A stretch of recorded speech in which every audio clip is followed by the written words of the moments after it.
দিকে দিকে মুসলমানরা এখন হয়ে গেছে কিসের মতো জানেন? আমি একটা উদাহরণ দিই, ফুটবলের মতো। ফুটবল প্লেয়াররা দুই দলেরই থাকুক, দুইটা দল খেলে না, কিন্তু যে দলই পায় আদর করে ফুটবলকে, না লাথি মারে। যদি বলেন কি মারে? মুসলমান হয়ে গেছে এখন তামাম দুনিয়ায় ফুটবলের মতো, সবাই খালি লাথি মারে। এর কারণ আমরা ঐক্যবদ্ধ হতে পারিনি। অনৈক্যের ফলে আজ আমরা লাঞ্ছিত, অধিকার হারা এক নিগৃহীত জাতিতে পরিণত হয়েছি। নাম্বার 2। 2 নাম্বার, অনৈক্যের ফলে প্রত্যেকটা মুসলমান দেশে বিজাতীয় আগ্রাসন প্রতিষ্ঠা হয়ে গিয়েছে। দেখুন, আমার এই বাংলাদেশে যদি ইসলামপন্থীরা ঐক্যবদ্ধ থাকতো, ভারতীয় আগ্রাসন, মার্কিন আধিপত্যবাদ কোনটাই প্রতিষ্ঠা হতে পারতো না, পারবেও না। অনৈক্যের ফলে বিজাতীয় আগ্রাসন আমার দেশে প্রতিষ্ঠা হয়েছে। আসুন আমরা একটু বোঝার চেষ্টা করি, একত্রিত হই, তাহলে দেখবেন বিজাতীয় আগ্রাসন নয়, বরং আল্লাহর দ্বীন এই দেশে প্রতিষ্ঠা হবে ইনশাআল্লাহ।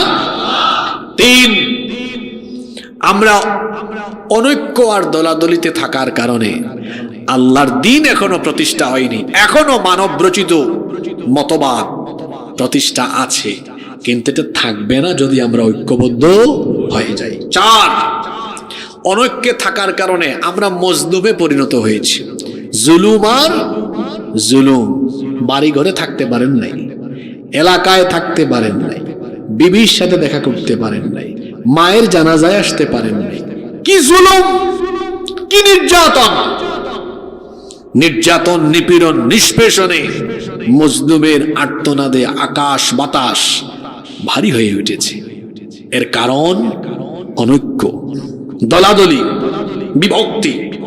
আজকের এই 1.5 ঘন্টা ব্যাপী লম্বা আলোচনার মূল কথা হলো এটা। আর আমরা দলাদলি করব না, আর আমরা বিভক্তিতে থাকব না। যারাই নামাজি, যারাই রোজাদার, যারাই সামর্থ্য থাকলে হজে যায়, যারাই সামর্থ্য থাকলে যাকাত দেয়, দেখেন ইসলামের মূল বুনিয়াদ হলো কয়টা? 5টা। জোরে বলেন কয়টা? 3টা সবার জন্য, আর 2টা সবার জন্য না, সামর্থ্য থাকলে। যে 3টা সবার জন্য, ওই 3টার নাম কি? ঈমান বা কালিমা, তারপর কি?